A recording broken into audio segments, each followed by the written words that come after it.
काफी सारे students request करते हैं कि मैं इतनी ज्यादा फ्रीलांसिंग की बात करता हूँ ऑलमोस्ट हर वीडियो में हर जगह, तो एक स्टेप बाय स्टेप गाइड बना दो सब एक्सप्लेन करते हुए। Your wish is my command. इस वीडियो में फ्रीलांसिंग के बारे में डिटेल में बात करेंगे। अगर आप भी फ्रीलांसिंग स्टार्ट करना चाहते हो तो I promise this is the only video you will have to watch. Hi, I am Sparsh and I run a D2C brand called Gobrio nuts.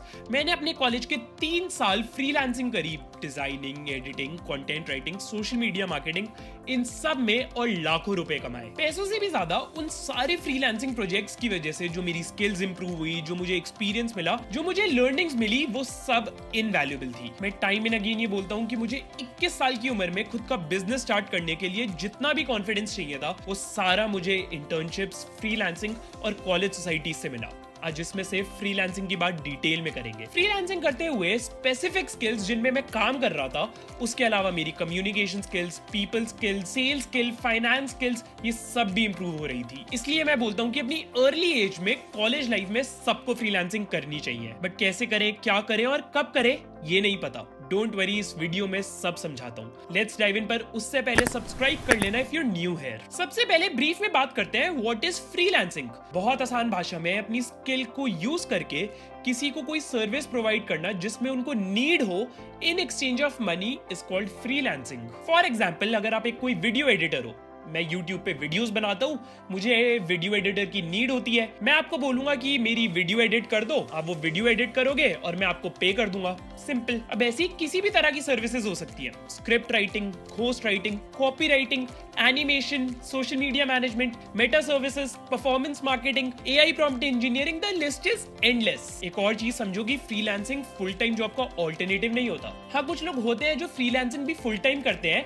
But आप इसे पार्ट टाइम समझ के चलो। दोनों को कंफ्यूज मत करना, वीडियो में आगे सब समझ जाओगे। पार्ट टाइम इसलिए क्योंकि कोई फिक्स्ड रोल नहीं होता, फिक्स्ड पे नहीं होता, फिक्स्ड आवर्स नहीं होते, फिक्स्ड वर्किंग प्लेस नहीं होती, बस सर्विस की एक्सपेक्टेशंस होती है और डिलीवरी। अब आगे बढ़ते हैं और बात करते हैं कि क्यों मैं बोल रहा हूं कि फ्रीलांसिंग कॉलेज में स्टार्ट करनी चाहिए। काफी सारे रीजंस है इसके भी। सबसे पहले तो टाइम। कॉलेज में आपके पास टाइम है न्यू स्किल सीखने का, न्यू चीजें ट्राई करने का, साइड हसल करने का। फ्रीलांसिंग क्योंकि पार्ट टाइम होता है तो कॉलेज के साथ बेस्ट पेयरिंग ऑप्शन बनता है। कॉलेज हाफ डेज होते हैं, वीकेंड्स ऑफ होते हैं, तो ये जो सारा ऑफ टाइम होता है इसमें आप फ्रीलांसिंग कर सकते हो। Then second, earning opportunity. College में आके खर्चे, एक्सपेंसेस स्टार्ट हो जाते हैं खुद के। मस्ती करनी है, कपड़े खरीदने हैं, ट्रिप्स पे जाना है, न्यू कैफेज एक्सप्लोर करने हैं, खुद को बेटर करने में पैसा खर्च करना है, सेविंग्स करनी है, घर पैसा भेजना है। इन सब के लिए पैसे का इजी एक्सेस देता है फ्रीलांसिंग। इजी मतलब पैसा कमाना इजी नहीं होगा, बल्कि बैरियर टू एंट्री नहीं है। कोई रोकेगा नहीं आपको, कोई आपका CV नहीं मांगेगा, कोई डिग्री नहीं देखेगा। Then third, learning opportunities. जैसे मैंने स्टार्टिंग में बताया था, फ्रीलांसिंग सिर्फ पैसे नहीं, एंडलेस लर्निंग अपॉर्चुनिटीज भी देता है। फ्रीलांसिंग से आपके पास मौका होता है अपने करियर को पुश करने का। आप लोगों से कनेक्ट करके वो सारी स्किल्स तो सीखते ही हो जो मैंने स्टार्टिंग में मेंशन करी, बट इसके अलावा आप अपना नेटवर्क भी बिल्ड कर रहे हो, आपका पोर्टफोलियो रेडी हो रहा है, आपका CV भी स्ट्रांग हो रहा है। इन शॉर्ट, कॉलेज में फ्रीलांसिंग करने के फायदे ही फायदे हैं। मेरे हिसाब से तो हर किसी को कॉलेज में फ्रीलांसिंग करनी चाहिए, जो नहीं कर रहा वो पीछे रह जाएगा। तो ये तो सारी बेसिक बातें थी जो आपको जाननी समझनी जरूरी थी। अब बिना और टाइम इधर उधर लगाए सीधा बात करते हैं स्टेप्स की कि how can you become a freelancer. Step 1, choosing the right skill. Freelancing करनी है किसी स्पेसिफिक स्किल में तो नेचुरली ये सबसे इंपॉर्टेंट स्टेप भी बनता है। सबसे पॉपुलर स्किल्स फ्रीलांसिंग के लिए जिनमें काफी हाई डिमांड है और पैसे भी अच्छे मिल जाते हैं, वो है graphic designing, video editing, script writing, host writing, social media management, website development, data entry, coding. कोई ना कोई शायद मिस कर रहा हूँ, बट मेजर सारी बता दी। तो कैसे चूज करोगे एक स्किल? इसमें मेनली 2 ही फैक्टर्स होते हैं, आपकी स्ट्रेंथ और आपका इंटरेस्ट। फ्रीलांसिंग ना एक नीड से ज्यादा वांट होना चाहिए। मतलब कोई आपको फोर्स नहीं करेगा, कोई आपके ऊपर डंडा नहीं करेगा फ्रीलांसिंग करने के लिए। अब खुद की इंटेंशन से करोगे तो स्किल भी ऐसी होनी चाहिए जो आपको अच्छी लगे, जिसमें काम करने का मन हो। सोचो बैठ के, अगर नंबर्स पसंद है तो डेटा विजुअल में कुछ कर सकते हो, क्रिएटिव हो तो डिजाइनिंग रिलेटेड कुछ कर सकते हो, बुक्स काफी पढ़ते हो तो राइटिंग कर सकते हो, कोई स्पोर्ट पसंद है तो उसे भी यूज कर सकते हो। जैसे कि अगर क्रिकेट देखते हो, उसका एनालिसिस पसंद है तो कोई ब्लॉग स्टार्ट कर सकते हो, या फिर क्रिकेट एक्सपर्ट्स जो यूट्यूब, इंस्टाग्राम पे कंटेंट बनाते हैं उनको रीच आउट करके उनकी हेल्प कर सकते हो। एक चीज का ध्यान रखना कि जो भी स्किल आइडेंटिफाई करोगे उसकी डिमांड चेक करना बहुत जरूरी है। ऐसा ना हो कि स्किल सीख लो और फिर बाद में पता लगे कि इसका तो काम ही नहीं मिल रहा। ये कैसे करना है, स्टेप 4 में जब फाइंडिंग क्लाइंट्स की बात करेंगे तब समझाऊंगा। तो अपनी स्ट्रेंथ्स, इंटरेस्ट और मार्केट डिमांड, इन तीनों को कंबाइन करके एक स्किल आइडेंटिफाई करनी है और नेक्स्ट स्टेप पे मूव करना है। कमेंट्स में बताना जरूर कि आपने कौन सी स्किल आइडेंटिफाई करी है। फिर स्टेप 2 होगा बिल्डिंग द स्किल। एक स्किल आइडेंटिफाई कर ली, अब उसको इतने अच्छे से सीख लो कि किसी को एज अ सर्विस प्रोवाइड कर पाओ एंड कोई उसको करने के लिए आपको पैसे दे। इस पॉइंट में ज्यादा कुछ एक्सप्लेन करने जैसा नहीं है। कोई भी स्किल को सीखने के लिए अब तो हजारों रिसोर्सेज अवेलेबल है। इंटरनेट और एआई से आज पूरी दुनिया आपके हाथों में है, तो उसका सही से यूज करो। फ्री रिसोर्सेज के लिए कोर्सेरा, एडेक्स, यूट्यूब, इन सब पे सर्च करो। Then start practicing from day 1। किसी कोर्स खत्म होने की वेट मत करना, क्योंकि मोस्टली सब कुछ खुद की प्रैक्टिस से ही सीखोगे। खुद को मॉक प्रोजेक्ट्स दो करने के लिए, उनको बनाओ बार बार अलग अलग तरीके से। टाइम लगाओ अच्छे से अपनी स्किल को बिल्ड करने के लिए। आधी अधूरी स्किल के लिए कोई पैसे नहीं देगा। एक और चीज जो कर सकते हो is take help of the people who are already good with that skill. Basically उनको अपना मेंटोर बना लो। उनसे बात करो कि उन्होंने कैसे स्टार्ट करा था, कौन से रिसोर्सेज यूज करे थे सीखने के लिए, एंड मोस्ट इंपॉर्टेंटली उनसे अपनी लर्निंग्स पे, अपने काम पे फीडबैक लेते रहना। इसमें कोई डाउट हो या कहीं पे अटक रहे हो तो कमेंट्स में या फिर इंस्टाग्राम डीएम पे पूछ लेना। अब आ जाओ स्टेप 3 पे। काफी क्रूशियल स्टेप है ये, क्रिएटिंग योर पोर्टफोलियो। पोर्टफोलियो ही वो सिंगल मेजर चीज है जिसके बेसिस पे आपको काम मिलेगा। और सिर्फ काम ही नहीं, बल्कि किस टाइप का काम और उसके कितने पैसे मिलेंगे ये भी आपका पोर्टफोलियो ही डिसाइड करेगा। अब सोच रहे होगे कि स्टार्टिंग में तो कोई काम नहीं होगा, तो पोर्टफोलियो में डालेंगे क्या? लास्ट स्टेप में जो प्रैक्टिस प्रोजेक्ट्स बताए थे ना, वही। पोर्टफोलियो बनाने के लिए स्टार्टिंग में सैंपल वर्क बनाना पड़ेगा। ये सैंपल वर्क किसी क्लाइंट का नहीं होगा, इसके लिए कोई पैसे नहीं देगा, बट बनाना पड़ेगा। मार्केट में ऑलरेडी अवेलेबल काम को देखो, उनसे इंस्पिरेशन लो और अपने सैंपल्स रेडी करो। फॉर एग्जाम्पल, अगर यूट्यूब थंबनेल्स की सर्विस प्रोवाइड करना चाहते हो तो यूट्यूब पे जो एग्जिस्टिंग थंबनेल्स है उनको देखो, उनसे इंस्पिरेशन लो और सिमिलर क्रिएट करके अपने पोर्टफोलियो में ऐड कर लो। 2-3 चीजों का ध्यान रखना है यहाँ पे। एक तो ओवरथिंक नहीं करना, मतलब परफेक्ट करने की वेट नहीं करनी कि जब तक एकदम प्रोफेशनल पोर्टफोलियो रेडी नहीं होगा तब तक काम नहीं करेंगे। नो, स्टार्टिंग में बस इतना करना है कि कोई हायर कर ले, चाहे कम पैसों में ही। फिर जैसे जैसे काम करते रहोगे पोर्टफोलियो अपने आप रेडी होता रहेगा। फिर आपके पोर्टफोलियो में सैंपल वर्क के अलावा और भी चीजें होनी चाहिए। अबाउट यू, आपको कौन सी स्किल्स आती हैं, कौन से सॉफ्टवेयर यूज करते हो, कितने सालों से वो यूज कर रहे हो या कितने सालों से वो काम कर रहे हो। इसके हजारों टेम्पलेट्स मिल जाएंगे ऑनलाइन। अब ये पोर्टफोलियो गूगल ड्राइव पे बना सकते हो, कैनवा से एक पीडीएफ बना सकते हो, वेबसाइट पेज की तरह बना सकते हो, या फिर एक पूरा इंस्टाग्राम पेज बना सकते हो। Now moving on to step 4, where and how to find clients. Skill identify कर ली, स्किल सीख ली, पोर्टफोलियो बना लिया, अब सबसे मुश्किल काम करना है क्लाइंट्स ढूंढना। सारी चीजें, सारी बातें इसलिए ही तो कर रहे हैं कि क्लाइंट्स मिल जाए जो मेरी सर्विस के लिए पैसे दे दे। काफी सारे वेज होते हैं इसके, एक एक करके बात करते हैं सबकी। सबसे पहले फ्रीलांसिंग प्लेटफॉर्म्स। काफी सारी फ्रीलांसिंग वेबसाइट्स होती है, like Fiverr, Upwork, freelancing.com, work and hire and काफी सारी और। बहुत स्ट्रेट फॉरवर्ड होता है। इनमें से किसी भी एक वेबसाइट पे जाना है, अपना अकाउंट लॉग इन करना है, जो भी सर्विस आप प्रोवाइड करोगे उसको वहां पे डालना है, उसके लिए कितना चार्ज करोगे जिसकी बात हम नेक्स्ट स्टेप में करेंगे वो वहां पे डालना है। ये सारी चीजें वहां पे रजिस्टर करनी है और फिर क्लाइंट्स को जब भी नीड होगी वो आपको रीच आउट कर लेंगे। इन्हीं वेबसाइट्स पे एक दूसरी साइट भी होती है जहां पे क्लाइंट्स रजिस्टर करते हैं बिल्कुल सेम तरीके से कि उनको क्या नीड है।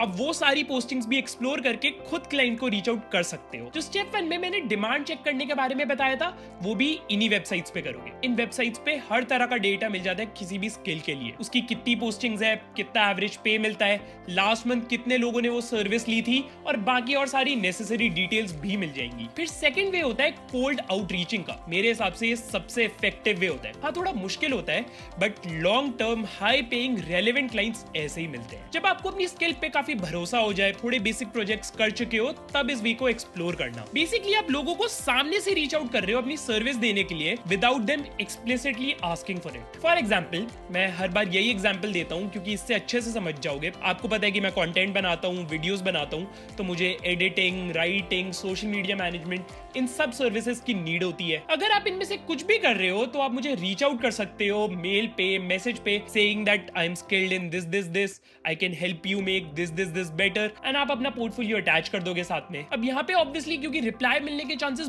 बहुत कम होते हैं, इसलिए ज्यादा से ज्यादा लोगों को रीच आउट करना होता है, रेलेवेंट लोगों को रीच आउट करना होता है, एंड मोस्ट इंपॉर्टेंटली पेशेंस रखनी पड़ती है। Use platforms like LinkedIn, Instagram and Gmail for this. मैं तो मेनली यही करता था। इसके बाद एक और बहुत अंडररेटेड और इफेक्टिव वे होता है friends and family. Actually this is an ideal way for you to start. अपने जान पहचान के लोगों को रीच आउट करो अपनी सर्विस देने के लिए। फैमिली मेंबर्स हो सकते हैं, फ्रेंड्स हो सकते हैं, अक्वेंटेंसेस हो सकते हैं। अब क्योंकि सारे नोन लोग हैं तो इनिशियली काम मिलने के चांसेस बढ़ जाते हैं। इससे अपना अर्ली पोर्टफोलियो भी रेडी कर सकते हो और इंस्टेंट फीडबैक ले सकते हो कि कहाँ इंप्रूव कर सकते हो। इसलिए ये वे भी काफी इफेक्टिव होता है। स्टेप 5 पे आ जाओ। हाउ टू चार्ज क्लाइंट्स, कैसे डिसाइड करें कि कितना चार्ज करें। स्टार्टिंग में फॉर 5 to 10 प्रोजेक्ट्स एकदम मिनिमम चार्ज करो। क्लाइंट जितना भी बोल रहा है ना उतना ही चार्ज कर लो टू गेट स्टार्टेड। उसके बाद धीरे धीरे इंडस्ट्री स्टैंडर्ड से खुद को अपडेटेड रखो। अगेन फ्रीलांसिंग वेबसाइट्स इसमें आपकी काफी हेल्प करेंगी। वहाँ पे चेक कर सकते हो कि आपकी सिमिलर स्किल्स के लोग जो सिमिलर काम कर रहे हैं वो कितना चार्ज कर रहे हैं, उस हिसाब से एक अमाउंट डिसाइड कर सकते हो। फिर अपने सर्कल में ऐसे लोग जरूर रखना जो सेम डोमेन में काम कर रहे हैं आपसे पहले से, आपसे ज्यादा स्किल्ड है, उनसे अपनी प्राइसिंग पे फीडबैक लेते रहना। स्किल बेस्ड सर्विस में क्या होता है ना कि कोई राइट प्राइसिंग नहीं होती। सेम चीज के लिए हो सकता है कि कोई 500 रुपए चार्ज कर रहा है, उसी सेम एग्जैक्ट चीज के लिए कोई दूसरा इंसान 5000 चार्ज कर रहा होगा, एंड दोनों अपनी जगह सही होंगे। ज्यादा प्राइस एक्सपीरियंस का, पोर्टफोलियो का, क्लाइंट बेस का मिलता है। तो स्टार्टिंग में कम से शुरू करो, धीरे धीरे बढ़ते हुए अपने आप सही प्राइसिंग पे पहुंच जाओगे। इस पे भी ज्यादा ओवरथिंक मत करना। बस एक चीज का ध्यान रखना कि at any given point of time आपकी एक सर्विस का मार्केट प्राइस हर इंसान के लिए सेम होना चाहिए। मतलब ऐसा मत करना कि किसी क्लाइंट से 500 रुपए पर घंटा चार्ज कर रहे हो और किसी और से 800 रुपए पर घंटा। सारे क्लाइंट्स के लिए अपने चार्जेस जितना पास रख पाओगे उतना बेटर। इससे आपकी मार्केट में एक पोजीशनिंग सेट होती है, एंड वर्ड ऑफ माउथ पे जब काम मिलता है ना तो कोई प्रॉब्लम नहीं आती। अब बात करते हैं फाइनल स्टेप की, and the most relevant step, step 6, managing freelancing. सब चीजें कर ली, क्लाइंट्स आ गए, पैसे भी आने लग गए, पर छोटी छोटी चीजें होती हैं जिनका ध्यान रखना होता है, जो अवॉइड करनी होती है, जिनसे केयरफुल रहना होता है और जो हेल्प भी कर सकती है।